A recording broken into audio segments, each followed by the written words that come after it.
You're watching CHCO-TV's gavel-to-gavel coverage of the February 20th, 2024 regular council meeting for the town of St. Andrews. I'm Vicki Hogarth. And I'm Florence Mitchell.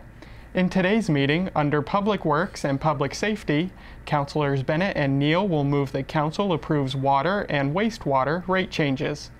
Under Economic Development, Business and Culture, Councillors Hurdle and Weir will make several motions regarding the use of Market Square and portions of surrounding streets for Indulge 2024 and to allow a maximum of 5 food trucks to operate during the event. Councillors Hurdle and Weir will also move that Council approve new tourism directional signs and to direct staff to proceed with manufacturing and installation. Council will move that the town enters into an agreement with Explore St. Andrews to operate the Visitor Information Center for the 2024 season. Council will also move that town sponsors the St. Andrews Chamber of Commerce Gala Dinner in the amount of $1,000.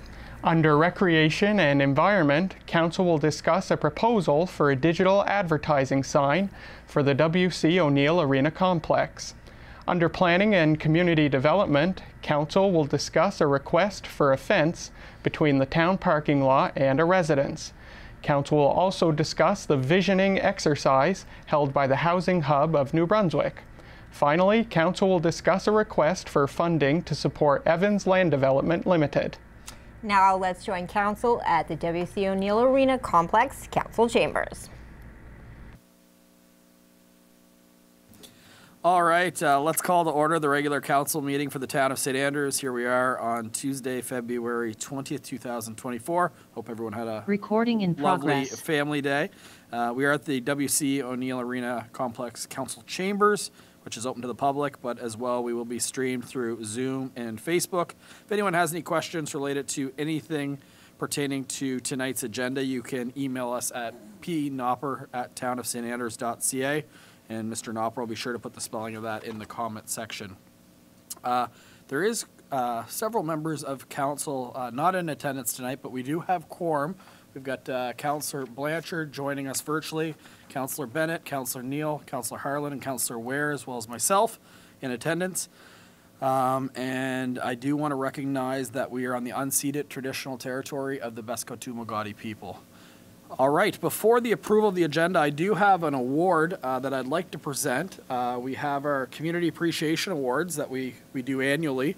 However, one of the recipients was away pursuing studies, and they happen to be home for, I believe, what they call study break, so I hope that's the case. But nonetheless, I wanted to recognize Jacob Hall. So it's a new award, first time we've actually ever done it. It's a youth award. And I can actually say I nominated this individual. He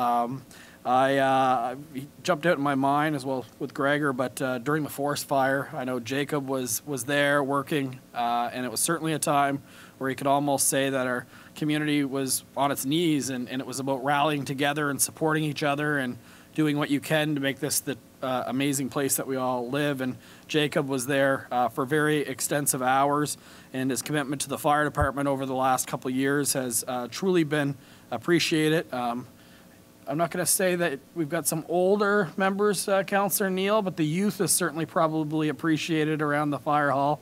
But as well, I remember when I had a student job, my responsibilities, I think probably when I was Jacob's age, I was at the Welcome Center, and my responsibility was giving people directions. Jacob's summer job was actually taking kids out in the ocean and teaching them how to sail. So if you're someone that's just getting done high school and you're already trusted to take out 6 youth out into the ocean, it probably speaks to the leadership and the responsibility and the type of young person that you are. So at this point, I wanted to present Jacob Hulse with the St. Andrews Appreciation Award for his youth leadership. So I'll come right up to you and shake your hand.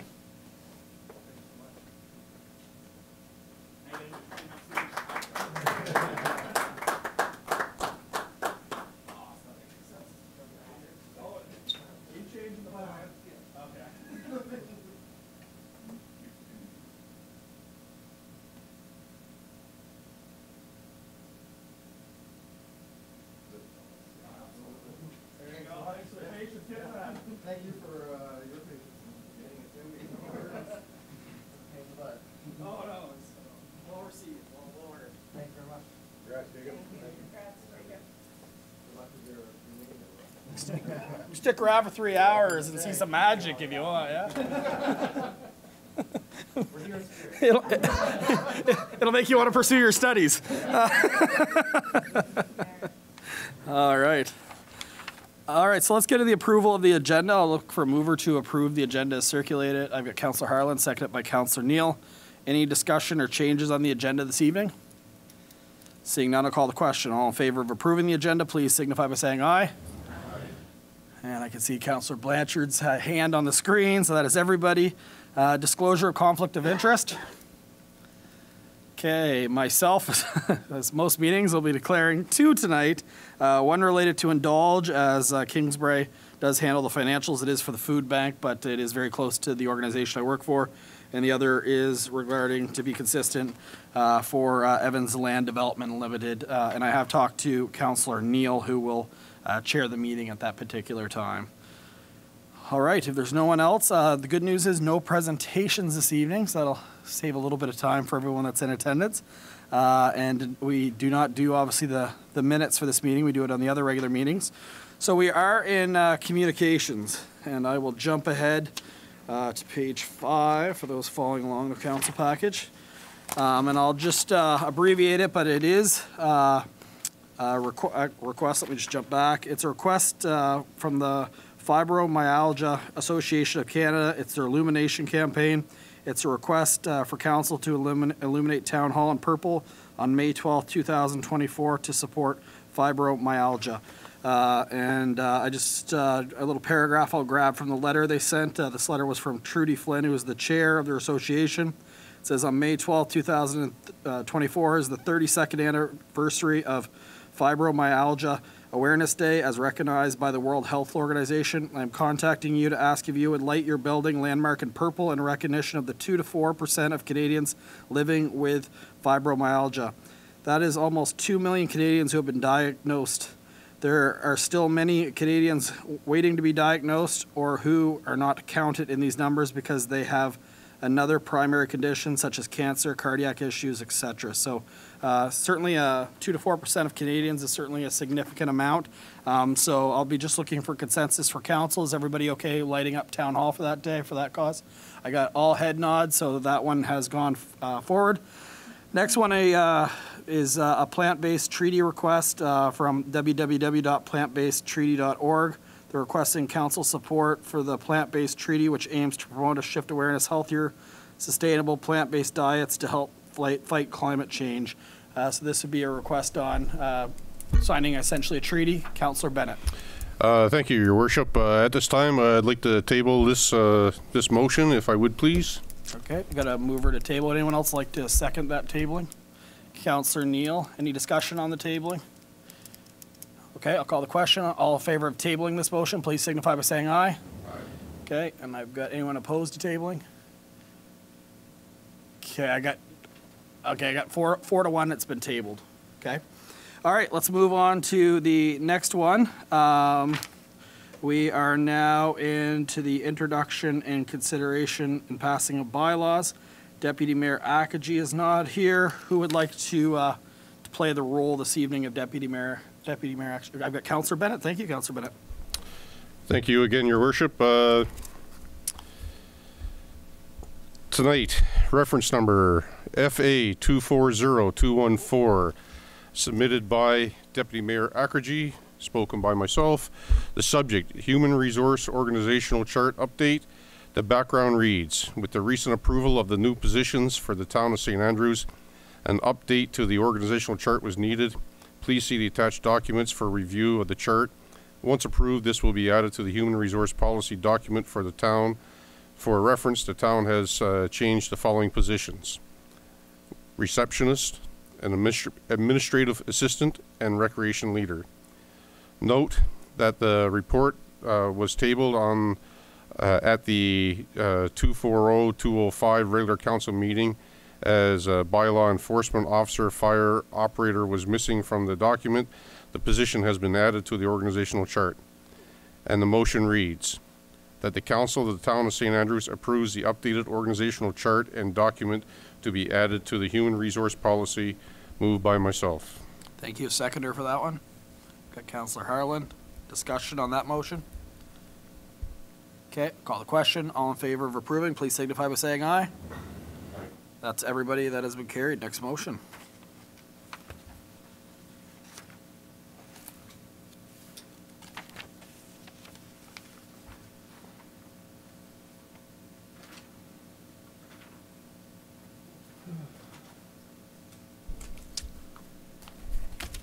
Thank you again, Your Worship. Reference number FA 240215, submitted by Deputy Mayor Akergy. Subject, Community Assistance Grant Request for 2024. The background reads, provided with this report are submissions to the Community Assistance Grant Fund from the Town of St. Andrews for 2024. The town received 16 grants for support totaling $25,100. Council has already supported 3 organizations for large-scale funding requests at a total of $24,000 to Sunbury Shores, Katy Cove Inc., and the Charlotte County Archives. Council has budgeted $15,000 for the 2024 Community Assistance Grant Fund. Note that while Council considers the funding request, there may be other requests submitted throughout the year for funding.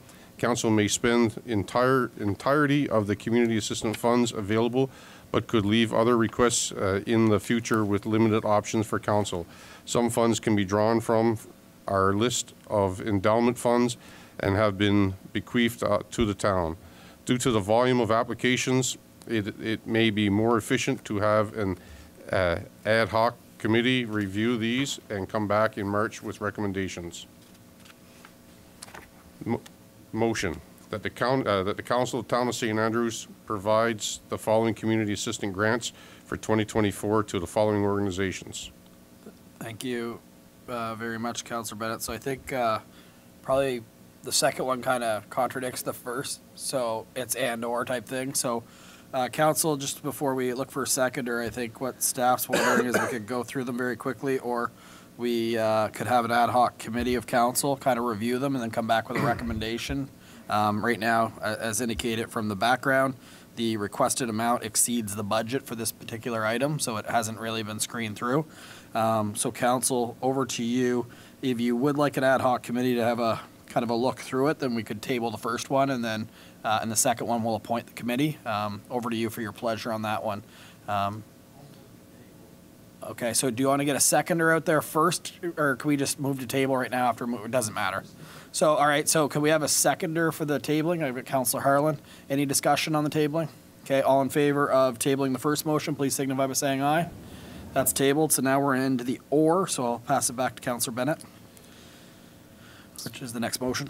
So the next motion would be that an ad hoc committee of council be created to review the assistant grants and return to council with a recommendation. The members of the committee would be. All right, so we'll kind of add that in here. Maybe I'll just get a quick consensus. He can add it in, then we'll do the seconder. Is that a friendly amendment? Okay, good. Does anyone wish to be on this committee? I think the idea would be to have staff and maybe, I don't mind, but maybe 2 other councillors and myself. I've got 2 hands. Anyone else, though? I can step aside. I trust you all, so. All right, so I've got 2 hands. I've got Councillor Bennett, Councillor Harlan would like to be part of this process. So if you just want to add the members of the committee would be, you can move after I say it, would be Councillor Bennett, Councillor Harlan, Mayor Henderson, and town staff, senior staff. That would work, and probably the idea would be Chris and Paul sit in on that meeting as well. And then we bring it back. Okay, do you want to move on that, Councillor Bennett, then? Okay, he moves. A seconder on that, Councillor Neal. Discussion on that committee? Okay, all in favor of approving that committee, please signify by saying aye. Aye. Perfect, and we'll line up a time, and I think we could probably bring that forward pretty quick. Oh, Worship, yeah. Just a quick question. Actually, just a question.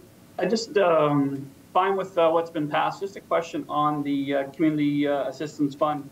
When was that established at 15,000? How long ago was that established? Just a question. That would have been established with the budget process.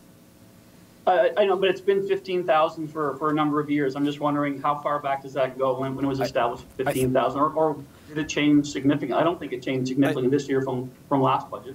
Yeah, I think it was actually slightly reduced because during the regular budget process, we awarded some of the people that normally access those funds. So last year it was 17,500. Yeah, so it was slightly reduced, but with that being said, we already gave away 24,000, was it? Yeah, 24,000 says in the background. So, Okay, yeah, thanks. Yeah. And every year we come do a pretty good job of spending that. And sometimes. I'm just wondering if next budget cycle we want to, maybe in addition to what we've already sort of set aside there, maybe we want to bump it up a little bit, just given the cost of living and inflation, everything that's occurred. It's certainly more expensive for a lot of these organizations to do business, and to continue to do what they're doing, they're probably going to need maybe a little more assistance from us. So just something to consider in the future. Sounds good. We'll put that in the parking lot for next budget cycle. So thank you very much for that. We did approve that, right? Okay, we're good to go on that one. So we're jumping way ahead because in your package, most of that was actually the request. There's quite a few, as you can see, which brings us actually to Public Works and Public Safety. And I'm not sure if it's Councillor Bennett or Councillor Neal for that motion. It says Bennett.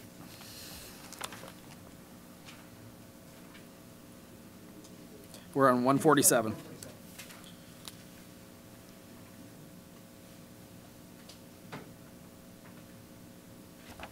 Once again, thank you. Reference number PWP S240201, submitted by myself. Subject, Amendment A-5 to Bylaw 19-07, Water and Wastewater Bylaw. The background. The town has been working on replacing water meters for residents who are on water utility. The purpose of the water meter charge is to move from a flat rate system to consumption-based water system. With the change to consumption-based system, the schedule of fees for Bylaw 19-07, a bylaw relating to water systems, water rates, wastewater systems, and wastewater rates need to be changed. Provided with this report is a copy of the current water and wastewater rates, the proposed changes to the rates, and staff report from Chris Spears, CAO Treasurer. As this is a schedule change to a bylaw, it only requires one reading for council. The motion reads that the council of the town of St. Andrews approves the water and wastewater rates charges as outlined in Amendment A-5 to bylaw number 19-0, a bylaw amendment to A-5 to bylaw number 19-07, a bylaw relating to water systems, water rates, wastewater systems, and wastewater rates. Moved by myself. Thank you. Seconder for that one to get it out on the table. Councillor Harlan. Okay, we're open for discussion. Mr. Spear, in the actual motion, do you want to give just a quick summary for those that are at home of what this actually, what the impacts are? Thank you, Your Worship. So, as Council knows, and most of the utility customers since, I think, 2018, we've been billing on a flat base system, for several years after having gone on a metered consumption, which environmentally is more friendly. And I guess for those, when you compare a larger family versus someone living alone, it's probably more fair to have it on a metered basis. So we're getting there right now that the larger consumers have always been on a metered basis. So what we say is most residential homes are on a 5/8 meter, and a few of the smaller businesses who wouldn't use larger volumes of water. But for the extremely large customers, and we'll take like a hotel, for example, or have been on consumption-based funding all along. So one of our struggles was that a lot of our meters were outdated, and we had to do a wide changeover of them. And we're just about there, but out of 900, about a third of them had to be changed, but there's still about 150 left to be changed, Your Worship. So there's a good chance that there'll still be a part of the customer base that's still going to be in flat meter, and then some, as their new meters have been installed, that will convert them over, at least this reading, into consumption-based, and then by the fall billing, everybody be on consumption-based is the plan. Perfect. So just for clarity, this particular motion would have a hybrid option between flat rate billing or would it be just the flat rate billing? Well, for those that have new meters or meters that are functioning properly, they'll be on consumption-based. But for anyone that's still in the queue to have their meter and reader changed, they'll still be in a flat meter till we can get to them. And just to take it one step further, just to explain it, that it takes 2 people about 8 hours to change 6 to 7 meters. So it's a long process on top of everything else. And as council knows, we've been short-staffed pretty much for the year and a half. So we've had to divert people all around to try to do it. But we're getting there. But there's no way to have gotten all the meters turned over by this billing period, which ends at the end of March. Okay, council, I'll be looking for some direction. I just wanted to provide some commentary. So I guess one more question is, in 6 months' time, do you think we'll be in a lot better situation with those 150 to 200 homes that are still not up to their... 100%. That's, Public Works has been cooperating with the water department to just move through and move them as fast as they can. We've been assigning people with the good weather we've had with the lack of snow. It's able them to go out and do this, but it's still a time-consuming process. So, council, I guess the reason I asked that question is I'm personally a big believer in getting on pay for what you use. It's fair. I'm a family of 5 in my household. We use a significant amount of water. There's senior citizens in this town that live alone that are paying the same amount that I do. That's not right. That's not fair. My concern, though, is the fact that we've got a large portion of residents still on flat rate billing. So now the challenge is, if I'll use the senior example. I'm a senior living alone, and say Councillor Neal's a senior living alone. If my meter's been updated, I'm paying significantly less than Councillor Neal is because he's still on flat rate billing. So I just don't think that that's really equitable when not everybody's on the same system. And what I'm hearing is in 6 months' time, most of those meters will be up to date. So neighbor versus neighbor, if you call to compare bill, it'll be more consistent than someone that's on flat rate billing and I'm pay as what I use. I just don't, that doesn't jive right now for me either. So as much as I want to get to the new system, I like it to be rolled out all at the same time, fair for everybody if at all possible. So does everyone, I don't know if I explained that very well, but that's my concern on that. Council, over to you. Because we still have the option of doing flat rate billing for another 6 months and then at that time reassessing. And one thing I talked to staff about is I'd really like them with the meters that are working to just, with the rates that are before us, tell us what a family of 5 is and what a senior citizen's going to pay, or a family of 4, just so we know what that rate really means to the actual user. They can use specific examples over the next 6 months so we can actually see the impact of what those rates mean. Because right now, if you just pick a number, what is it, $5.22, what is it exactly? It's $5.22 per 1,000, was it? Something like that. Anyway, that doesn't mean a lot to me, right? Like, but actually finding out what a 6-month bill period would means a lot more. Is it significantly more? Is it the same? Is it close? I don't know. Council, over to you. Could I ask how many homes do we provide water for? Thank you. Well, we have 900 meters for the 5/8, another 65 of the large commercial users. Taking businesses out of that, you're probably talking 825 to 850 that are personal residential meters.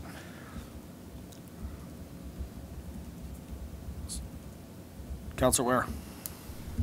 Really doesn't affect me, but when you had the study done, I noticed a very good friend of mine was one of the consultants. Did you ask them any idea of how it should be phased in, whether it should all be at once or not? So at the time, they had recommended a 3-year approach to phase them in, but that would have maxed out in 2020 because we did that in 2017. And these rates are still kind of at that level, what they would have been. And the council of the day, because there was a lot of infrastructure work that had to be done, decided to go right to the top rate immediately, but they would have phased it in. And at the same time, regardless of how you decide to build a meter, staff are going to do kind of a 10-year outlook of what infrastructure should be done and do a deep dive so you understand, how much debt it would be good to take up. Well, let me rephrase that. How much infrastructure we need to do, should do, and how much debt would need to be taken off to pay for it all, and consequently the user fees would have to go up if that's council's direction. you know, to keep our pace going on our pipes in the ground, as we're getting, a lot of them are 70+ years old. And so we could tie the two together. That isn't that big of an exercise. And I guess the other thing, Councillor Ware, to point out is the meters themselves, even back in 2017, were quite old. And so my recommendation would be, at some point, once we get everyone on full meters, is have a couple of years of data, then go back to them or a similar consultant to revisit the buildings and see what's there. And, you know, it's a well-established process that they used, so it'd be good to bring it back again once we kind of get the system updated and get a better analysis of what's going on. Okay, Council, anyone else? Oh, Councilor Blanchard, thank you. Yeah, thanks, Your Worship. I just want to, I'm supportive of what you're proposing. I'd rather see it go, if we're going in, I'd rather see it all go at the same time in terms of not so much, I mean, it is rates, but I think the previous study and what Councillor Weir was asking and what Mr. Spear sort of referred to, that had more to do with the rates themselves being phased in. Was it not, or was that actually still, some would be on metered, some would be on sort of usage, just for clarity's sake, because we're talking about, in this situation, we're talking about something a little bit different. We're not talking about different rates across the board. We're talking about different models, I guess, right? And phasing in a different model. And to me, that's a little bit different, so. You're correct, Councillor Blanchard. He was talking about the rate being phased in with increases over 3 years, not that half the community gets phased in over time, for example. So you did pick that up correctly. Yeah, to me, in my mind, what you had sort of proposed, having everyone switch over to a usage model versus, like you said, a neighbor being on usage, the other neighbor right next door because they haven't had their meter switched over yet or implemented, you know, been provided the meter yet, still on the flat rate. I think it makes more sense just to go wait until we're all ready to go, and then everyone's basically on the same model, let's say. All right, so what I'm hearing, I guess I'll see to get consensus on that as we try to get through this. How many think we should do it all at the same time, or how many thinks we should just go ahead kind of with what we have now and do the next, I guess the transition in 6 months for 200 users roughly, 150 to 200?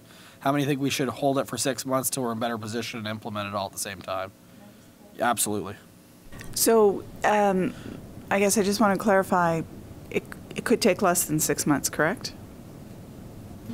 That's the hope, because we have to do base readings anyway, and so you'll buy us probably just a month through all of this, because I'm going to tell them to work their tails off, because it'll get really complicated if we have people that get put on the meters halfway through the cycle and have already used 6 months or, you know, half the billing period of water. So I want to try to have a clean cutoff, just as close to the actual start of the billing date as we can. Okay.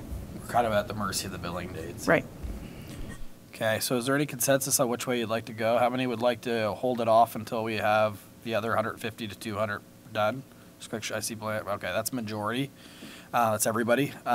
So I think there's two options. We could table this, or Mr. Spear, the other thing is it says in your report that we could go ahead with just doing the I guess, flat rate billing, but there's a proposal that a 2% increase, that's been locked for 2 years at that rate without an increase, and with inflation right now and the cost of doing any work, I think 2% is well below what inflation has been myself. I think 5% would probably be more warranted, but the voters probably saying, be quiet, Brad. But I really, 2 years ago, the money was worth 10% less, right? Like our money now is worth 10% less than it was 2 years ago when it comes to projects. So, Council, what's your thoughts on, staff said 2%, but I do think that is below what inflation's been the last 2 years. Councillor Ware? Yeah, I happened to be in a senior's home in St. George the other day, lives alone in a house. I was shocked when I saw their water bill. I don't get a water bill. I get a, $3,000 or $4,000 one about every 15 years. So, Don't rub it in.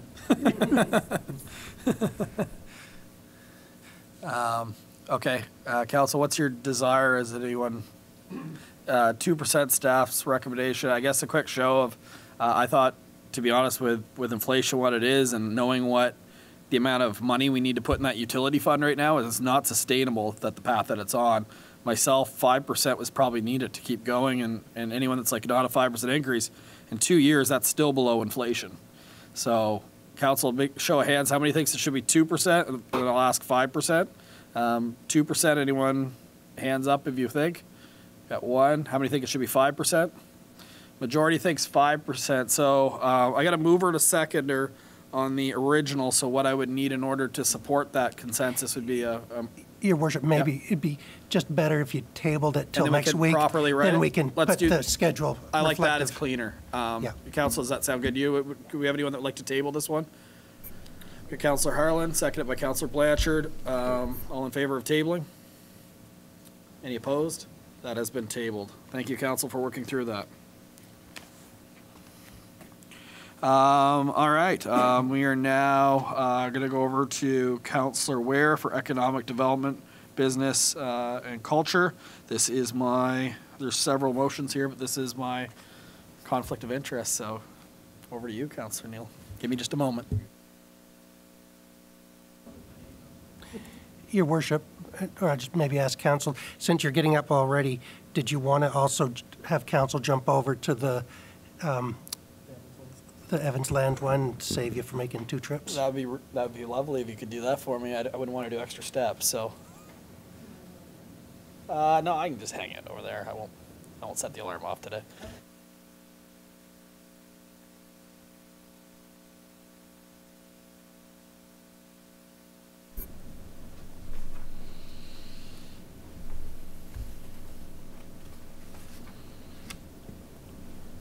All right, I think we are clear. Over to you, Councillor Weir. We'll start with reference number EDC 40201. Point of order there. Maybe Councillor Weir could turn on his microphone. Yes, I did. It's your fault for not being here. Yeah, I would have reached over. Reference number EBC 240201, indulge request Wednesday, October 16th to Monday, October 21st, 2024. Town of St. Andrews received correspondence from Tressa Bevington, indulge coordinator, regarding requests for support for indulge 2024. This correspondence was discussed at the 240205 regular council meeting. Council directed staff to provide motions to council based on the request in the letter. See the attached document for a copy of the indulge 2024 requests. Was that discussed at the 2402? 05, okay. I'm thinking 24. Okay. Due to the wharf construction, Market Square may not be available for October 2024. Thus, there is a request to use King Street. Staff have spoken to businesses along King Street regarding the event and potential placement of the tent. In addition, Council was concerned about the loss of 2 accessible parking spaces along the side of Cockburn's Pharmacy. Staff can install temporary accessible parking on Water Street to support pharmacy. Therefore, the first motion is that the Council of the Town of St. Andrews approves the use of Market Square or King Street for the placement of the indulge tent for 2024. So moved. Do we have a seconder? Councillor Bennett. Okay, so before we open it up for discussion, I don't know if staff had any comments on that, whether they wanted to throw a recommendation there, or I guess the obvious question for me anyway would be right off, like, will the tent fit there with the large cement anchor blocks? And yeah, so that was my first question too, and I said, "You sure that'll fit there?" And they said it's a bigger space than they actually use in Market Square. So in a sense, it'll probably provide more space for walking around and stuff, and it'll be placed up beyond the sidewalks in front of the Scotiabank, you know, so the sidewalk on the corner of King Street will all, or not the sidewalk, the crosswalks will all be left open, just if things will be set up side, kind of in between the parking lot of the town hall and the corner there. Okay, so over to you, Council. Any other questions, comments? Seeing none, we'll call the question. We have a mover and a seconder, correct? Yeah. So all those in favor of this motion? That is everyone. Okay, the second motion, Councillor Weir. Second motion is that the Council of the Town of St. Andrews approves the closure of Water Street from Edward Street to Frederick Street on Friday, October 18th, 2024, from 1:00 p.m. to 10 p.m. for the Indulge 2024 event. So moved. Have a seconder? Councillor Harlan. Any discussion on this motion? The only thing I'll mention, Councillor Neal, is that it is a little earlier than last year. I think we did it to 3 o'clock last year, but then we're trying to look for people to get their cars out of the way for the event. So there may be some businesses who will be irritated that it's so early in the day, but for the crowd that'll bring 2 or 3 hours later, it's staff recommendation to continue. Okay. Any other comments? If not, we'll call the question. All those in favor? That is everyone, so that motion is passed as well. All right, Councillor Weir, number 3.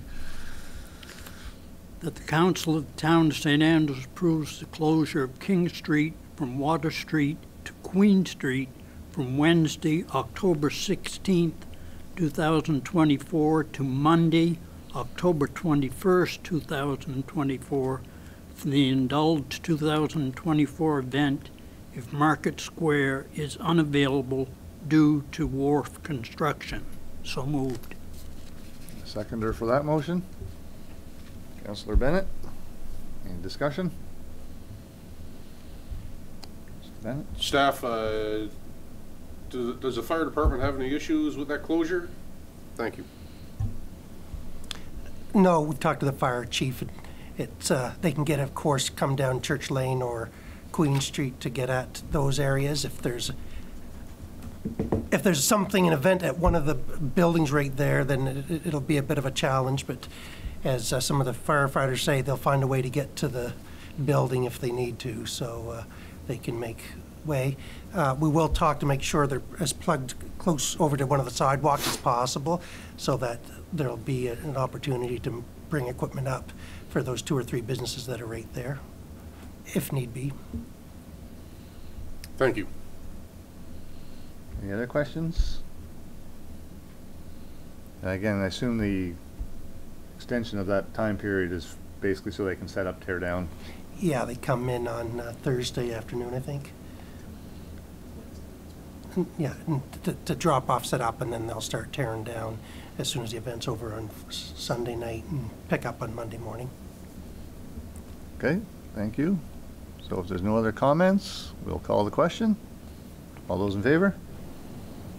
That is everyone. Motion passed. Over to you, Councillor Weir.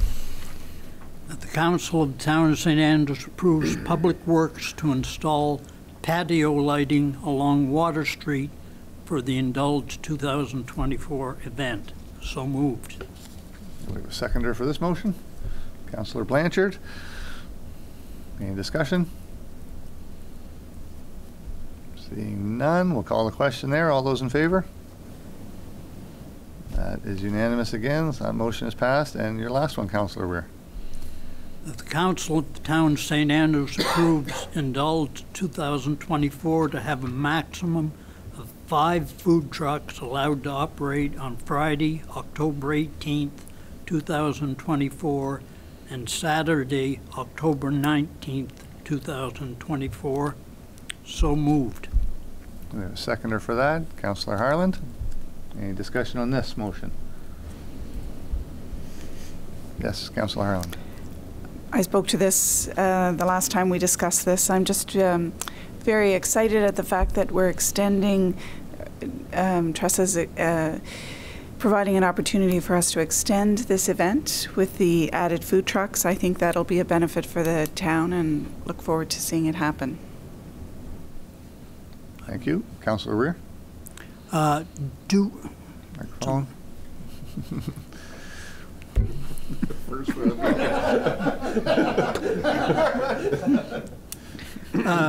Do we have a time on that? Is it from 12:01 a.m. until 11:59 p.m. the following day? So through you, Councillor, we're normally speaking, the food trucks on the Friday event wouldn't start until all of the, like the indulge event starts, so it's usually around 5:36, and it would go till about 10 o'clock at night, so that would be the cutoff for the Friday, and then the Saturday they were hoping for an all-day event, so like a 9 a.m. till 5 p.m., 6 p.m., but we would, under the current peddler's permit bylaw, we would issue out certificates for the time and length of operation, so we would make sure that they're off the streets and on their way. But they were asking for the full day on Saturday to make it viable for them to come down and provide service to the community. Any other comments? Questions? If not, we'll call the question. All those in favor? That is unanimous as well, so that motion is passed. Thank you, Councillor Weir. So at this moment, you want to move down towards the end there, Mr. Spear? Yeah. If council doesn't mind, I know it's jumping around, but it might be more efficient than bringing the mayor back and forth. Council, you'll be looking for page 194 of your package. Give everybody a minute to get there. Thank you, Mr. Norbert.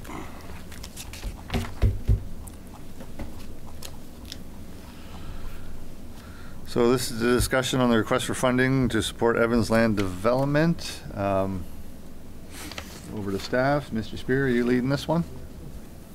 Or Mr. Knopper? Thank you, Mr. Chair. So back in December, council did receive, or the town received a letter from Mr. Rick Turner and Evans Land Development in regards to requesting municipal funding for the expansion of water, sewer, and road infrastructure. They were seeking $120,000 in support funding. There was more information in the letter attached here. Essentially, they are looking to provide more affordable rental rates for their buildings. It's estimated that if $20,000 is provided for the first 6 buildings, which would be the $120,000 mainly along the infrastructure that would be developed, this could reduce rents for a couple of years by $83 per month.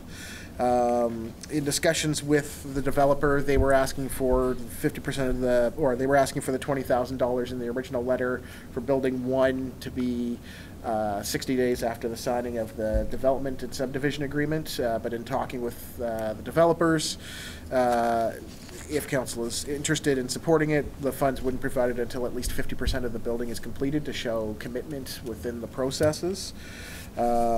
Council did make different motions previously to other developments as noted in the report. So Van Horn Garden Homes, the project was provided $89,148 to extend water main services along Bar Road. The estimated time payback for that was 1.98 years. Now there was benefit to the town extending the services there because it would help us create a secondary loop and access for water into the subdivision, as well as in preparation, hopefully knock on wood, for the Passamaquoddy Lodge. So there was benefit to that. Council did at the time as well pass funding of $122,670 to Victoria Terrace for similar water main sewer extension. The payback there from property tax was 3.41 years. And as well as the $500,000 that was provided to Compass Housing for affordable development. So that payback was estimated at approximately 10 years in that time frame. Now, I know that we did a calculation back, and I believe it was just under 3 years, or just under 2 years for payback with this development per building. So it was estimated basically 2 years per building to pay back the $20,000 in property tax. That would be a look of investment on this. In order for this to be council would need to debate and discuss this, but if council is willing to move forward with the funding model, then we would come back with an economic development agreement similar to what Compass Housing had, as well as it would come with a subdivision agreement and development agreement when it comes ready for third reading. So at this point, council, we're seeking your direction if you wish to support the Evans Land development with the request for expansion of water, sewer, and road infrastructure. Over to you, Council. Councillor Weir.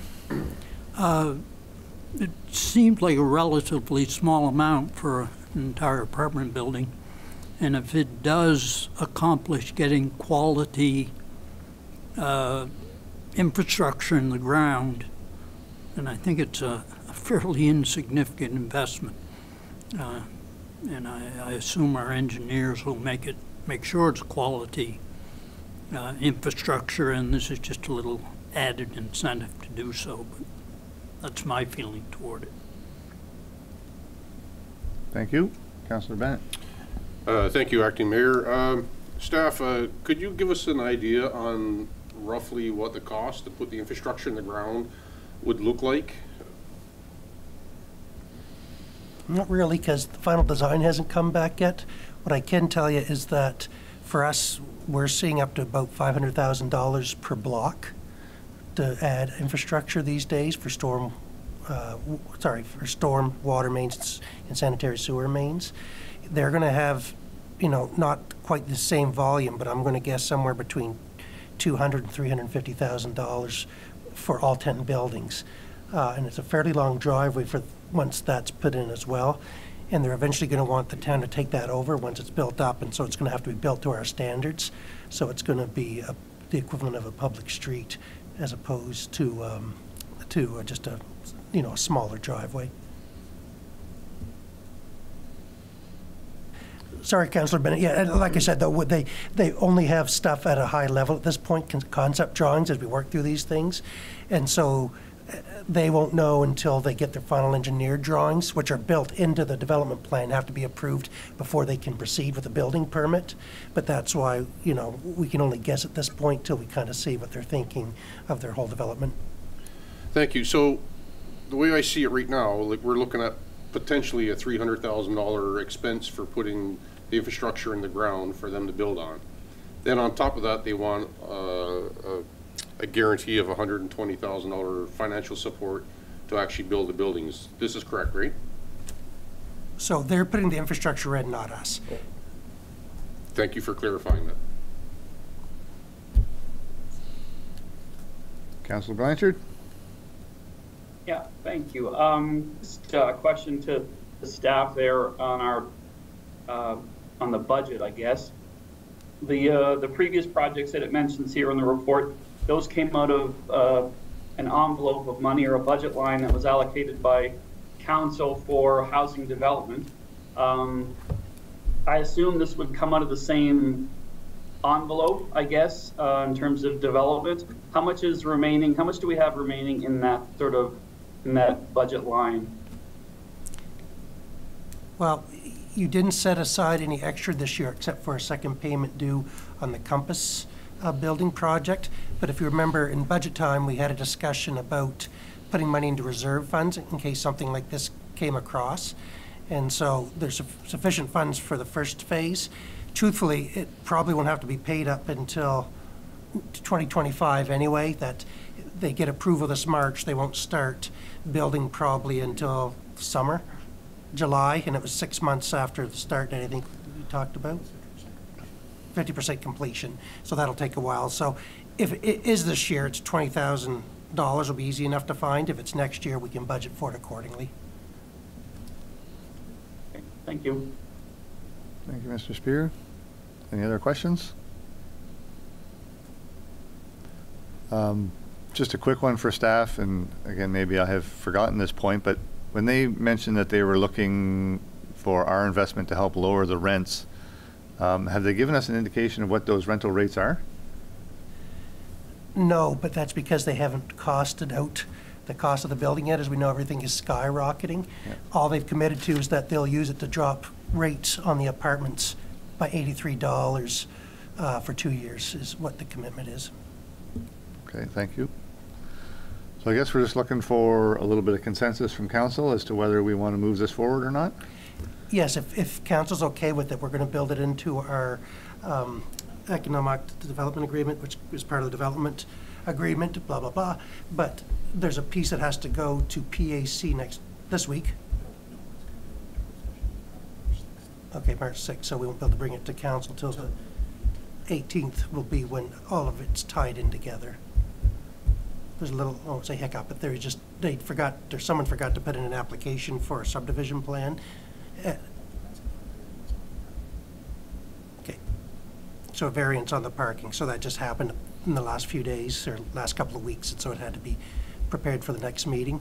So it'll be put off a little bit, but the developers are all aware of that, and they had hoped it would move faster, but the pieces take us what they do, I guess, and we've been meeting with them and trying to move them as fast as we can, but it's just been moving along a little slower due to changing plans and stuff as they've tried to figure some stuff out, and the almighty concern of the parking and trying to meet their current zoning bylaw. Councilor Blanchard, go ahead. Yeah, thanks. I guess I'm not 100% sure at this point where I stand on it, given that also, you know, as part of this meeting tonight, we have the again, another presentation or an information piece about the Housing Hub workshop, I guess, that took place there. So that potentially is another project that we as a municipality are going to be engaged in. And there will likely be additional dollars that we have to put forward. I know there's a lot of money out there available through different funding mechanisms, but I still foresee likely there will be a need for us to contribute additional funds. And then, of course, we have the wharf project, which is you know, set to begin, and any potential cost overruns there as well that we're going to be on the hook for. So I'm just wondering about whether we need to start to focus our efforts with regards to, you know, new builds that we are going to be, you know, promoting or involved with, or providing assistance to. I know for a while there we had set aside a significant amount of money to be really aggressive. I think we were fairly successful, you know, relatively speaking. I think we've got shovels in the ground, we've got new units that are up and others that are close. So I think we've done a lot of what we set out to do, still a ways to go, but I guess I'm just a little bit, I'm wondering if we need to be a little more targeted and a little more, like I said, a little more targeted, a little more cautious with regards to funding new projects, where we do have, again, another one in behind the community college potentially that might require some additional assistance. So that's sort of where I'm at. I'm not 100% sure whether we want to jump into other additional projects or not, where we've already invested a significant amount. So I don't know how the rest of council feels. Thank you. Councilor Harlan? Just to clarify, what we're looking for tonight is just consensus about whether or not to proceed with developing a development agreement. Is that correct? And it would still need to be, it would still have the opportunity for us as a council to debate it. Is that correct? Correct, but it would be nice to get consensus that you feel the request of $20,000 per building is sustainable to council. And I think I'd say I agree with Councillor Weir in this one, that it's insignificant, and I appreciate what Councillor Blanchard is saying, but one way to look at it is once the first building is built, the property taxes generated by that first, from each additional build, will pay for the next ones, if you know what I mean. So, you know, if it was $200,000 they were looking for, it'd be a different, you know, per building, it'd be a different conversation. But I feel that this is worthwhile to help. And again, I don't want to say it's going to be low-income housing, but this day and age, every bit helps. And for some people, that $83 to $100 is the difference between eating and not. So, you know, it's always good to have options. The NBCC one, again, is another great project, but it's probably minimum 2 years as we go through the processes of developing it before we even start construction. So we have time to plan ahead on that one as well. Thank you. Councillor Weir. Just as a follow-up to that, most of this money, or all this money, is going to go into infrastructure that will eventually be turned over to the town as soon as it becomes a town street and everything. So we're investing in our own infrastructure. Okay. Any other comments, questions? Again, at the moment, we don't have a formal motion, so we're basically just, staff's looking for some direction as to whether we want to proceed without, well, with understanding we don't want to make extra work for them, but if we're all in consensus, then we'll move forward with the development agreements. I say yes. Seen a lot of head nods. Everybody okay with that? And again, we'll have the opportunity to debate it at a later time, so. Okay, I think that's enough direction for staff. All right, thank you, council. We'll wait the return of our mayor.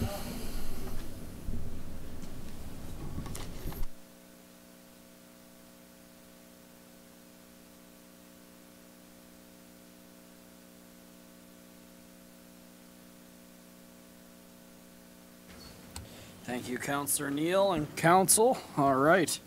So that moves us down to 156, tourism directional signs.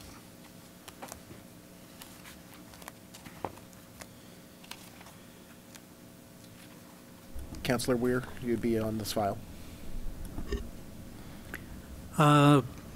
Reference number EBC 240202, tourism directional signs. Staff has been working on the development of a new tourism directional signs. In 2023, staff consulted with the BIA, Chamber of Commerce, on the signage. Additionally, council budgeted $25,000 for the replacement of the existing signs in town. Please see the attached report from Terry Acton, Asset Operations Manager, for details on the signage. Staff are seeking final design approval from council before proceeding on the manufacturing of the signs. The goal is to have the signs installed for the spring 2024. Note that staff are still working on the design for the new entryway signage into Bayside and Shamcook as part of local government reform. And the motion reads that the Council of the Town of St. Andrews approves the new tourism directional signs and direct sign staff to proceed with manufacturing and installation. I so move. Thank you. Could I have a seconder for that motion? Councillor Neal, open up for discussion. I kind of note in the staff report here that there's questions still in the staff report. I was wondering if we're really looking to approve the design that you see in like the bottom of page 158, or we're actually approving the plan because it looks like it has questions, or if there'd be any value in another working group sit down with staff and maybe invite a representative from the Chamber of Commerce and just sit down and go through it and just make sure that all the signage is aligned and consult with the business community. I'll give you an example on page 158. And by the way, I love the look of it. It's really sharp. It's well done. But on the suggested replacement on the bottom, it says downtown and Blockhouse both the same way, and then Kiwanis Campground straight. I get that, but I'm almost wondering if most visitors coming to town would be benefiting there of a left turn to go to the Algonquin, so they know which way it is. Versus, no disrespect to the Blockhouse, it's a heritage site, but I just question if the Blockhouse versus the Algonquin as you first come to town, if that makes sense, right? So, and again, it's improved signage. I like the look of it. There's questions throughout this report, so I guess I'm going over to staff to wonder if all these questions have been answered. Sorry, just give me one sec. So, Your Worship, just so you know, on page 159, the main directional signage at that corner is, that should be the, is that the Park Street one? No, that's Reed. Yeah, Reed and Harriet. So that's the main one when they hit the intersection. The one on page 158 is before, as you're coming up, almost passing the arena.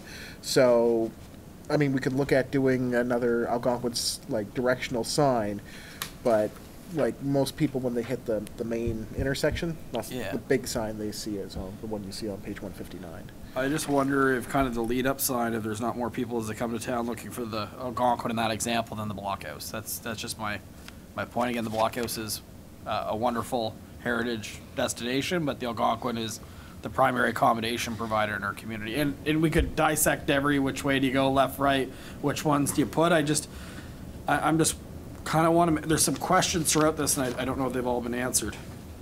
No, that's why we came back to council with it. But maybe, so we want direction, I guess, from council. But maybe, are you able to put up page 157 easily? So I guess one of the main questions, council, I don't know how you want to approach it, is on page 157, there's two different logos that are up there. So back in the day when these signs were built, and I don't know what year they originally built, they've been here since I've been here, so 20 plus years. They used that top logo, which is the St. Andrews Historic District, founded with that color scheme. We don't have the artwork for that. We'd have to have it redesigned, maybe check with Civic Trust. They may have been the ones to do it, but we don't know. But we have been using the bottom logo from the organization standards for a long time, 15 to 20 years. So I didn't know if you had a preference over which one.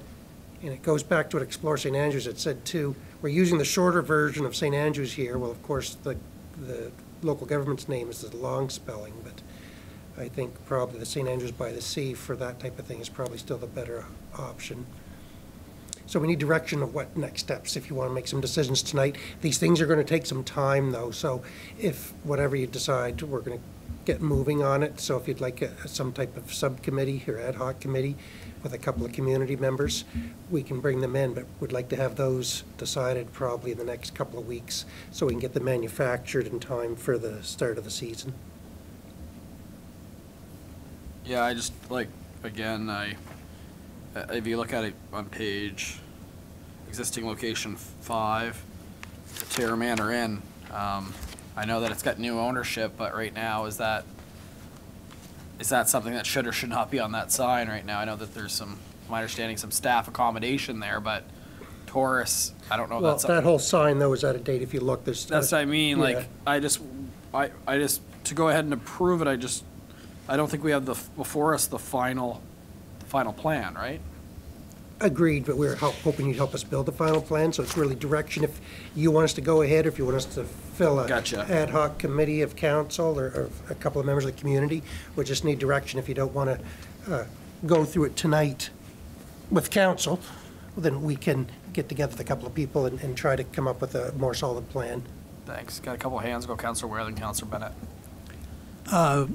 I guess my only comment, and I think of Halifax, and I lived there, so it's difficult for me to talk about it, but, you know, you look for the Citadel, and you plan your traveling around the city based on that, and I think if you come to St. Andrews, you look for the Algonquin, and then you plan you know the outlay of the town from road maps or Google or whatever you're looking at, and but I think that is the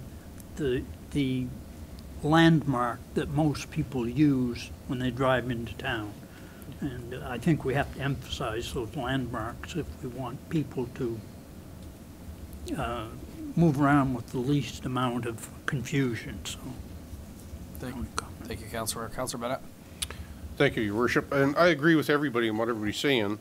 I would like to say that this might be an opportunity for us to kind of treat these signs, the directional signs of the tourism related businesses as like what the province does with the highway signs, and you can have it out there, but you pay for it, right? Like I like the signs with the street names and how they're designed and stuff, right? And certainly, you know, we can point out which direction the blockhouse is or the, you know, our historic downtown.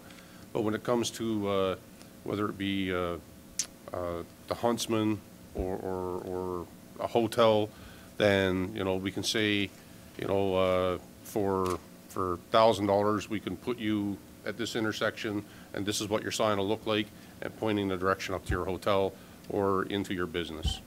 And you know, that way it helps cover the cost of things, And it also doesn't make it look like we're favoring one business over another if we give people the opportunity to have their business acknowledged. Councillor Harlan. As usual, I love the design. I think you did a great job. I love the look of the sign posts on page 158. My preference is the bottom logo, St. Andrews by the Sea. I think that's what we've kind of marketed ourselves as for a long time.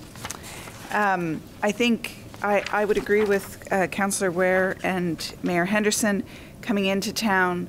I think the Algonquin is sort of our major landmark. I think it should be downtown, the Algonquin, Kiwanis. And then on that next sign, instead of it saying, the one on Harriet, instead of it saying the Algonquin, it say the Blockhouse. And you go down to the Blockhouse. I think those are really simple. Those would be my recommendations. I don't quite agree with the idea of promoting specific businesses, whether they pay for it or not. I would like to see us get away from that. I think, you know, identifying Thrift Lodge or Greenside Motel, if people pay for it, I understand they're paying for that advertisement, but it gives, I think, a false sense that those are our only motels or places of accommodation. I think there are other venues for those accommodations to be promoted, and I think our tourism center does a great job at that. I think it should be our major places of attractions and places within our town. So those are my thoughts. Thank you, Councillor Harlan. All right, Council. So just on that, thank you everyone for. Oh. I just wanted to respond to Councillor Bennett. I like your idea as an accountant. The more we charge, the more we get. But the problem we're going to run into is that if we start adding, we're either going to have a lot more signs all over the place, which we probably don't want in order to accommodate it, or if we start making the posts or the font so much smaller in order to accommodate more, they're going to be hard to read. So we've looked at that. So we're trying to minimize the number of signs so that the main attractions are standing up for bold. I guess the other thing too, like back in the day, especially when that one coming from Bayside into town, that was before the days of Google Maps and all that stuff, and so people needed directions. But now, you know, you can find the most obscure, if you know what you're looking for, you can find the most obscure hotel or Airbnb thanks to your phone. So there's less concern of that. So, and this is a case, I think, less is more, in my personal opinion. But again, however, we'd like to go with some type of committee to get this straightened out, so, you know, in the next few weeks, so we can get these ordered and placed. All right, so for time frame, way next week, but if you had a meeting within 3 weeks, would that be too late?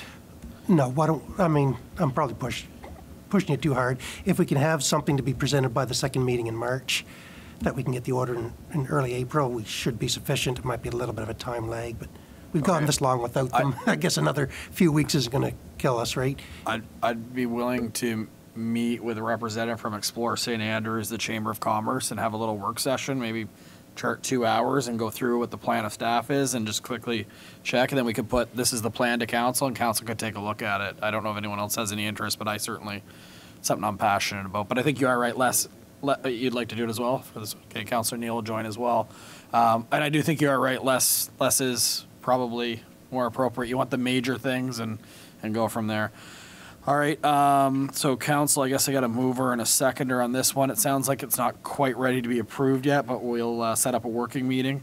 Again, if anyone wants to join in, you can just email me, but I'll reach out to Explore St. Andrews and the Chamber and get some input from the community as well from a tourism standpoint. So I guess, would anyone like to table this one as well?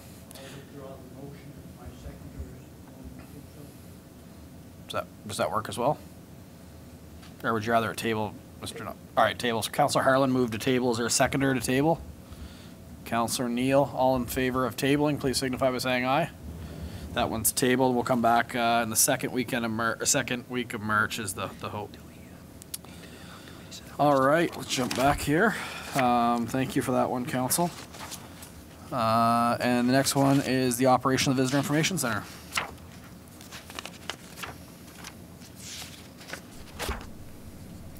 Reference number EBC 240203, operation of the Visitor Information Center for 2024.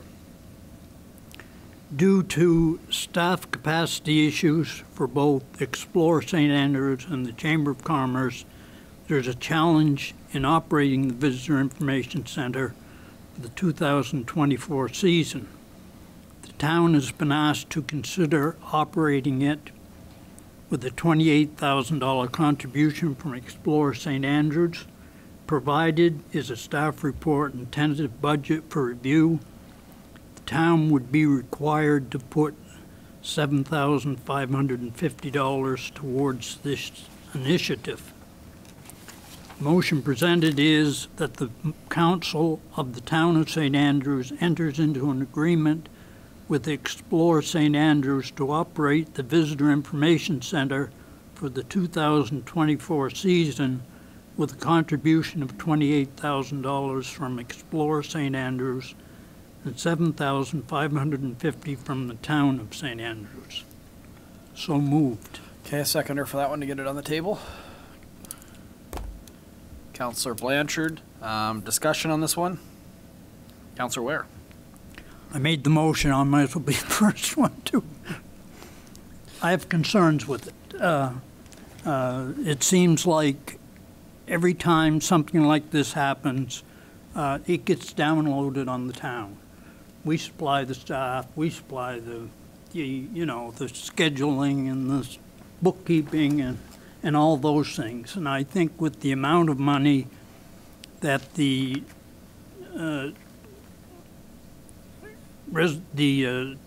levy is producing for Explore St. Andrews, staffing challenges doesn't seem real to me. I think the town has more staffing challenges than perhaps Explore St. Andrews. So, I just feel as though everything comes our way. So start pushing back. Sounds good, Councillor Ware. Councillor Neal. Thank you, Your Worship. I would agree with what Councillor Weir was saying. It does feel like these things tend to land in our lap. However, it would be my understanding that this would just be a one-year sort of agreement at the moment. Like basically Explore St. Andrews is saying they can't do it this year, but potentially in the future they'd be able to look after this? They're simultaneously, as we're speaking, recruiting an executive director, and their prior employee had given his letter of resignation, so they're kind of an in-between spot too. So it's whatever council's will is, but I'd say yes, agree to this year only. It'll be in the same spot. If council agrees, then revisit it again in the fall during budget time. Just to get clarity, I'll go to you, Councillor Harlan. Is the concern the money or the management or both? I guess to go back to Councillor Ware and Councillor Neal. I guess for me, it's, I mean, if staff think they can make it work, to have the Visitor Information Center open and operating this summer for the cost of $7,500 seems pretty minor to me, considering the importance of it and the service that it provides to people visiting St. Andrews. I would like to see it stay as just a one-year agreement, though, if we do decide to move forward with it. Okay. Councillor Ware, and then I'll go to you, Councillor Harlan. Yeah, I agree with that basically. It's just not so much the money, it's just the principle of the thing. You know, we give them, I don't know how many hundreds of thousands of dollars. Well, I do, but I would say, and yet they keep pushing things back on us. And as a council, I think we have a responsibility to the citizens and to the residents not to take too much on, because ultimately they're the ones that pay for it. So, Thank you, Councillor. Councillor Harlan. So staff are saying that we would be able to manage it for the summer months. My question is, though, why are we also paying $7,500? Why is TALB not absorbing all of the cost? You could handle that one. It might be a little less than that too. It might be a little less, I think, because this.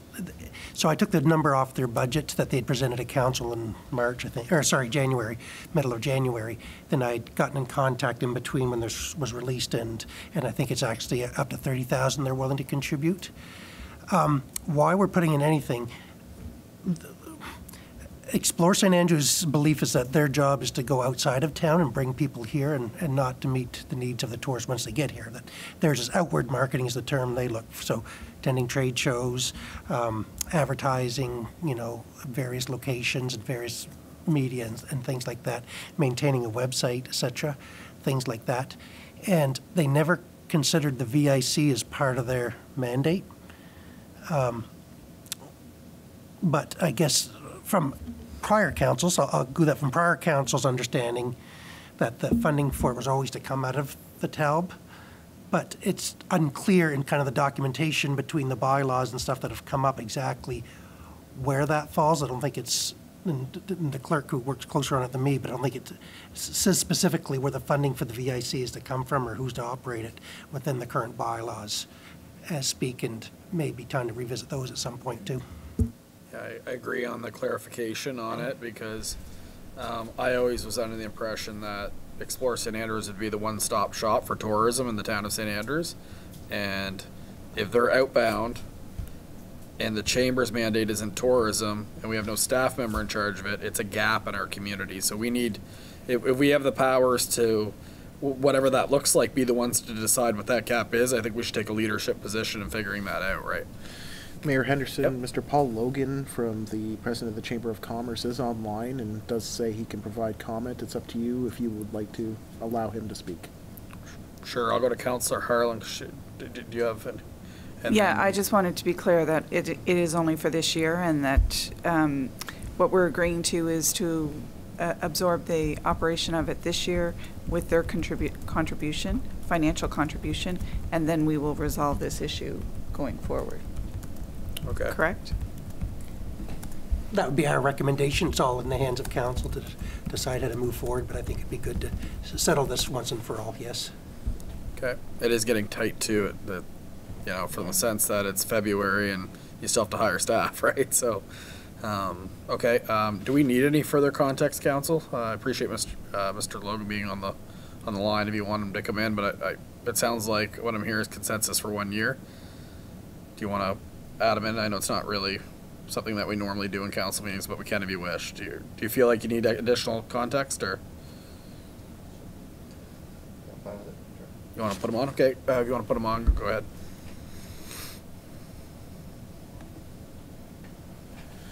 Mr. Logan, you have the floor to council. Can you hear me? Thank you, Paul. Thank you, council. Can you hear me? Yes, you're good to go. Awesome. Thank you so much for allowing me to speak.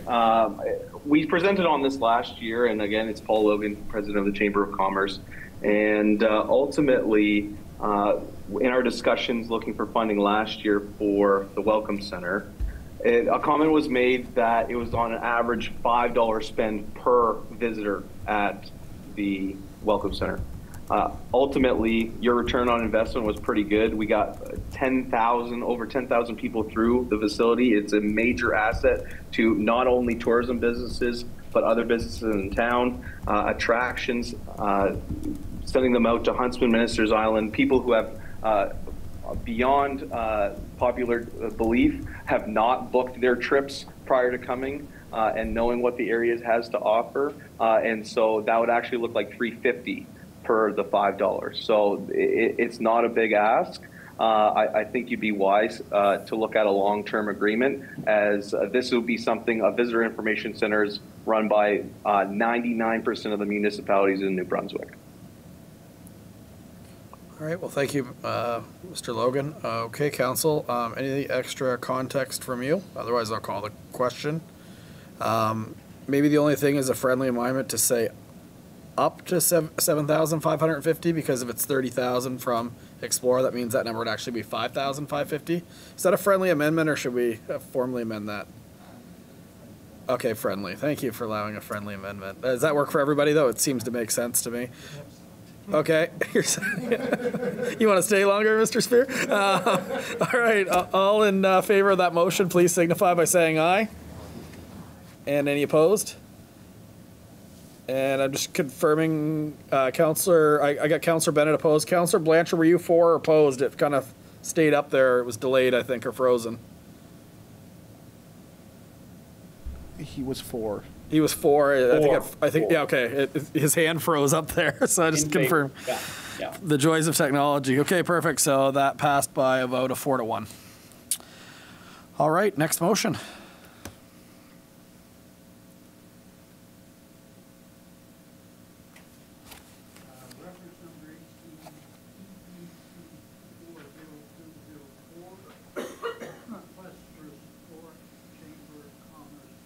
Point of order, Councillor Weir might want to flip on that microphone. Oh, thank you. He was flawless tonight too, eh? Reference number EBC 240204, request for support, Chamber of Commerce Gala Dinner, April 11th, 2024. St. Andrews Chamber of Commerce is hosting a gala dinner on April 11th, 2024.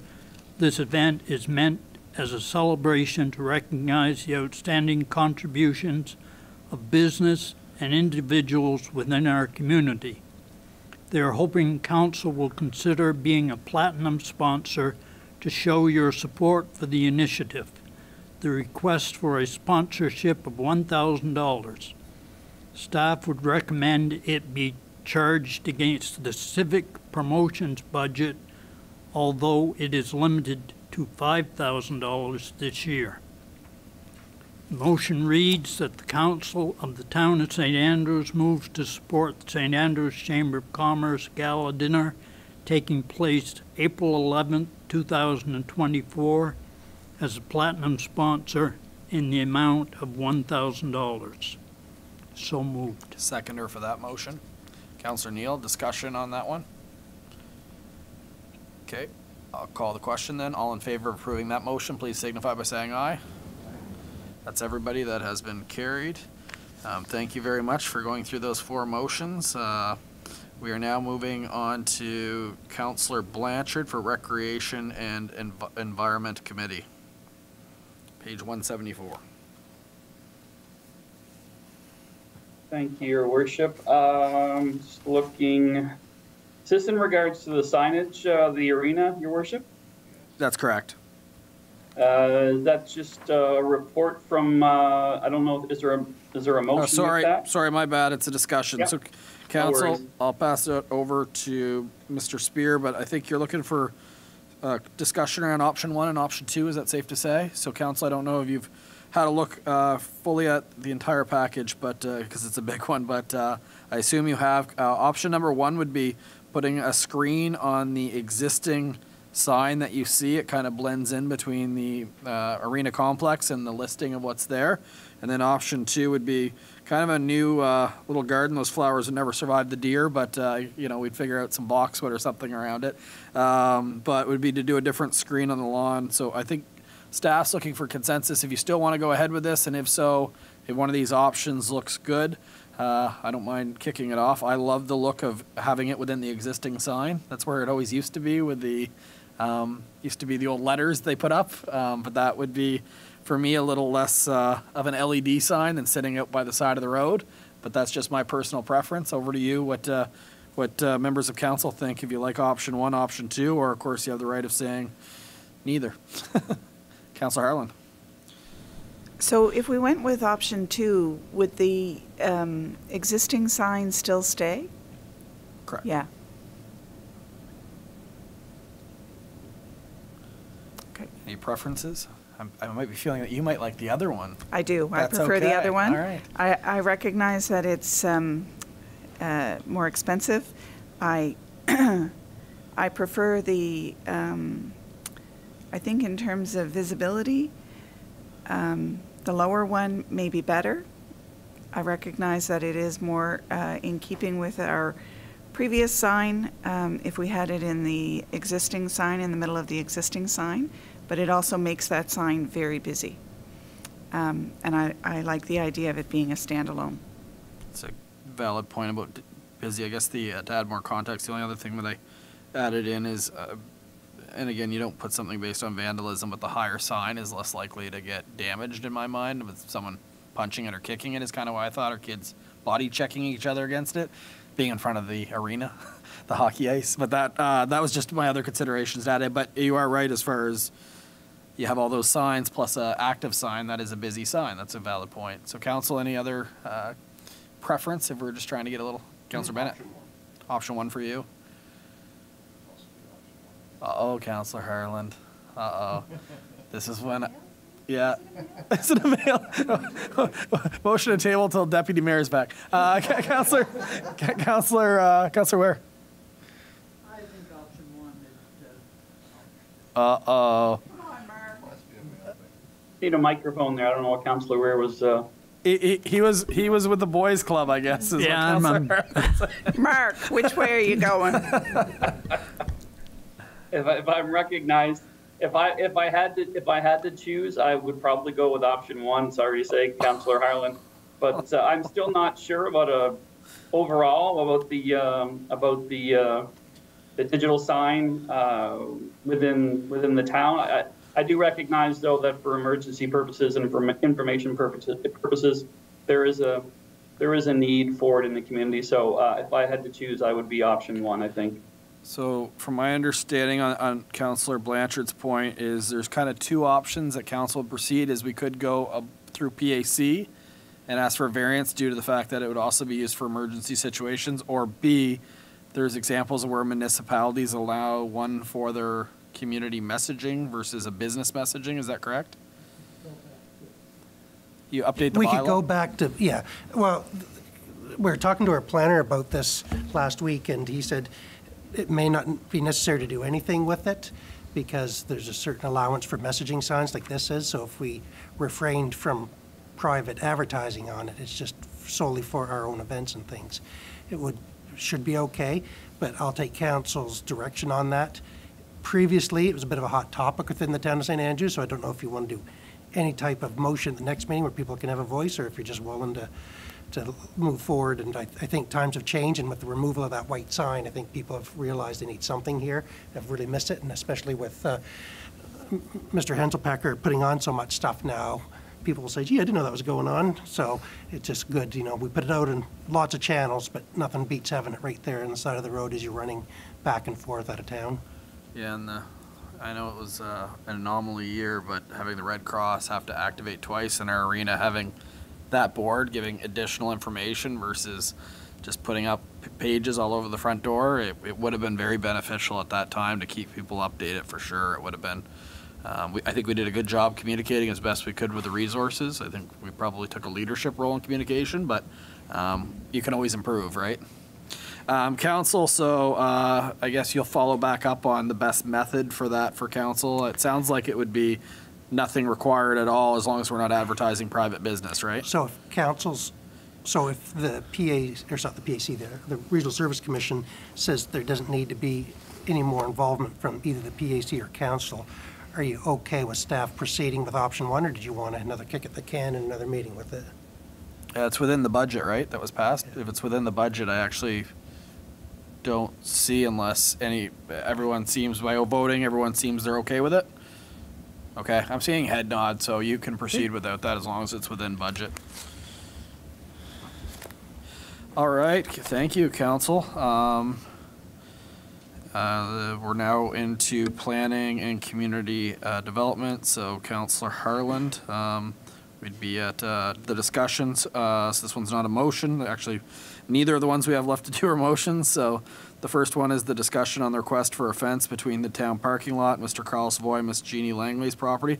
Pass over to you, Mr. Spear. I know that they, it seems like the owner of, call it the Kennedy Inn, and has made an agreement on how that fence will work, and everyone seems aligned to that. Yeah, right now the fence is going the length of the property line. So originally we thought it was just going to go at the end of the alleyway between the Kennedy Inn and the adjacent building on Water Street. But now Mr. Savoy and Mr. Belanger have come up with an agreement to post one the whole length. So now he's made a request that he also puts one between our parking lot and his parking lot in the rear of the buildings, both our building.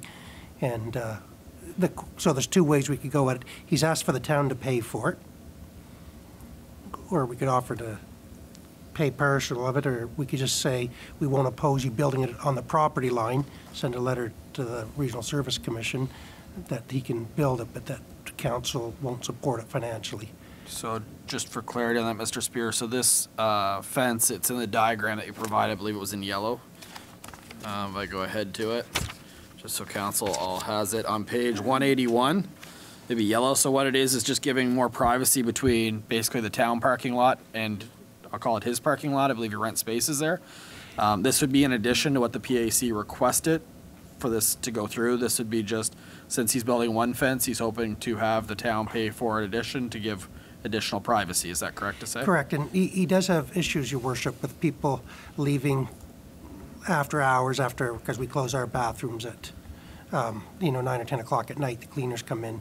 And that people will relieve themselves on his property, will hop the barricades that are there now and go behind a tree or in a dark unlit area, because we have cameras behind our parking lot, and do their business before continue on their way. So that was part of his request, was to help prevent that.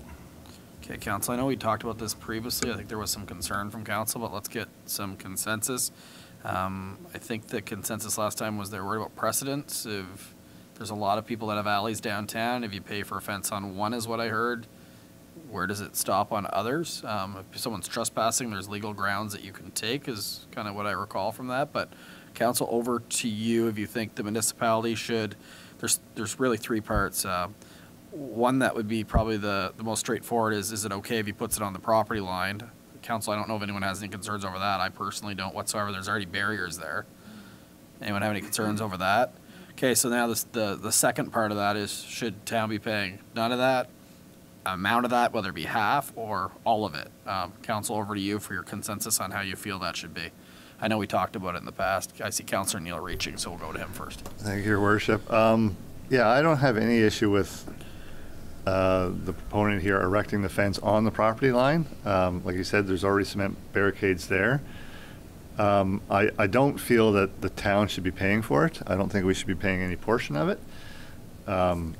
It seems to me like this fence is purely aesthetics. I know he did mention security, and to Mr.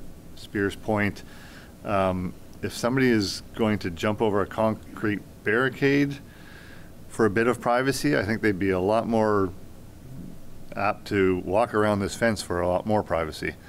Where it is open, I don't see it providing security, and I mean, honestly, to me, it's nothing more than an aesthetic look there that we would be adding at the town's expense. Thank you very much, Councillor Neal. Maybe I'll look for consensus. Does everyone else feel that way as well? Or Councillor Ware, go ahead. Oh, I concur entirely. Mr. Spear mentioned, someone ducks in there behind a tree. Now all they've got to do is duck in behind the great big fence. It's going to make the problem worse instead of better. So, it's not going to be any more privacy or anything like that. Thank you, Councillor Ware. I see head nods. Maybe just a quick show of consensus if you think that the town should be paying nothing towards this, I guess. Quick show of hands. That's everybody. So property line sounds okay, Mr. Spear, but if they want additional privacy, it will be paid for by the property owner. All right, Council, the next one is the Housing Hub in New Brunswick summary for the visioning exercise at the end, for the potential development behind the New Brunswick Community College. basically, there was a session with stakeholders at the WC O'Neill Arena Complex, was very well attended, and the report that you have is a summary of what they found. It doesn't really necessarily say this is exactly what's going to happen. It's just the feedback that I had from that session. Mr. Spear, is there anything you wanted to highlight more? Just open up to questions from council, or how did you want to proceed on this one? Yeah, I just wanted to mention, Your Worship, that this is a very high-level document, but it was that we were actually in our monthly meeting with them earlier today, and they said they're now able to hire an architect to review it and come up with a more conceptual drawing based on what the feedback was from the stakeholder group 2 Fridays ago. And so there'll be more to come, but this was just a high-level engagement to be able to start the process, and really required by some of the funding partners to see that we've reached out to the community to look at what this should be. Thanks. Any questions from any member of council? Councillor Bennett. Thank you, Your Worship.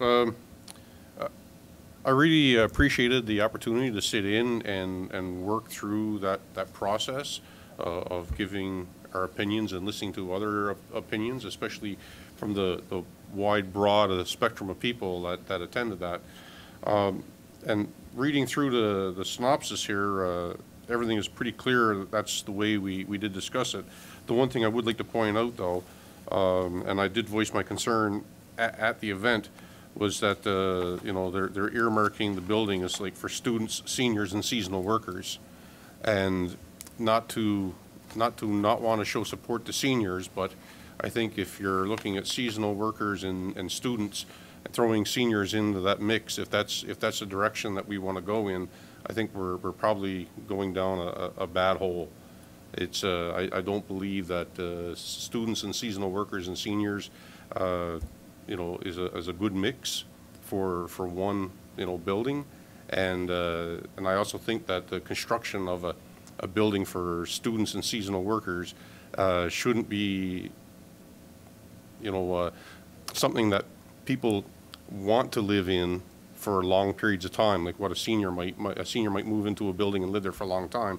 Well, this building I see is a building for short-termers, and if it's not short-term stays, then it doesn't add to, you know, help out for the school or our seasonal workers for the next season, because I think we very clearly would fill it with a more long-term resident. So I think for those reasons, seniors and any long-term tenants should be avoided for this building. Thank you. Sounds good. Just on those comments, so point taken, if there's 2 seniors and 48 units of students, it will be problematic. I guess it all depends on ratio, because there is positive studies on intergenerational living as well. I think that you're 100% right that there's a development opportunity for seniors, but this is directly behind the New Brunswick Community College. You'll probably never have a better location to really focus more on something that will actually benefit students and young workers in our community. So I think you're spot on that. I think the concern is I think a lot of the funding opportunities, though, you can't decipher one from the other. Is that correct? Did I hear that, or is that just me hearing something? That's not entirely wrong, but within the room, too, I mean, Councillor Bennett brought up those concerns, and it's good concerns, but what the consultant had said, that it was really up to the building manager, which isn't planning on being the town staff, just so you know, to maintain control over there. I guess another thing is, too, just to remember that the students that go to the MBCC are different than students that go, say, first year of university at a high school. A lot of them right across New Brunswick, not just St. Andrews, are mature students, and this is, you know, people 2 or 3 years. A lot of them, the international students, 27 is the average age. Yeah. So they're like me at 27, I was in bed by 9:30 at night, taking care of my kids. Well, I had kids at that point. But the point well taken, and maybe that they'll have to place within the unit. So it's going to be fairly big building, and they might be able to do it, and they're talking about like a common areas that'll be outside the building, you know, so if they want to have a get-together of 8 or 10 people, that it won't be an apartment, but it'll be downstairs in a common room or something that will put it, you know, out of earshot of everybody, is the hope. But your point is taken, but there's still kind of that need in the community for seniors apartments too, that people felt, and so we'll have to wait and see, and maybe seniors will not apply for it if they think it's the mix that I think there's still a hope today that seniors like to be in with other seniors, similar to Anchor's Landing. Yeah, I believe you're right on that one, as is Councillor Bennett. But good news is we're just down the beginning of this process. There'll be plenty of input for council. This one is just what they heard, right? So you're spot on, Councillor Bennett. Just follow up, Your Worship. The biggest part when we're talking the mixed housing or intergenerational housing was it was specific not to focus specifically on student housing or like dormitory style housing, as that would not necessarily meet the funding model. So looking at a 1, 2, and 3 bedroom apartments that are suitable for young workers, students, or other meets the criteria. So I just want to provide clarification. Yeah, I didn't know if there was any legal way. One of the things I wanted to bring up at that session is there a way, and I don't even know if it's something I want, but a way to say you can stay in these rental units up to 3 years or 4 years, so that way they're consistently turning over to give people an opportunity to get established in the community, right? Versus what I saw from another development that is happening in the community, the Facebook posts alone underneath it is going to fill that building very, very quickly, and it's people that will be staying there and they'll be there year round. And then when you have that September uptake of students, it'll be completely booked out, and this project could completely miss one of the main intentions because of that to that point. And I think we need to figure that out, right? So more to come on that, but we're really early in this process for sure. All right, thank you. Unless there's anything else, that is all of the discussion for today. Thank you, Council. We do have a closed session, but first we will open up to question period. The audience looks like they're good this evening. Is there anyone online that would like to ask any questions? We gave him his time, right, Mr. Logan? Yeah. We've given Mr. Logan his time, and we've received nothing through direct email either. Perfect. All right, Council, so we'll skip question period. Councillors' comments? Councillor Harlan. 2 comments. I'd like to thank staff for their leadership and vision around the signage, both the direction signage as well as the signage around the digital, the potential digital sign. Even though I may not have succeeded in persuading anyone with another option, I believe that some town staff may support me in my belief of the second option. The other is that I just wanted to remind people that on this Sunday is the community mental wellness conversation. We've had lots of interest, and which is wonderful. We're very pleased with that.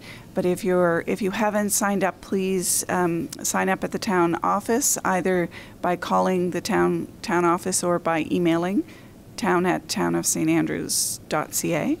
We're looking forward to the conversation that ensues. Thank you. Thank you for that. Any other member council? All right, I'm good as well this evening. So I will be looking at, time are we at here? 8:10 p.m.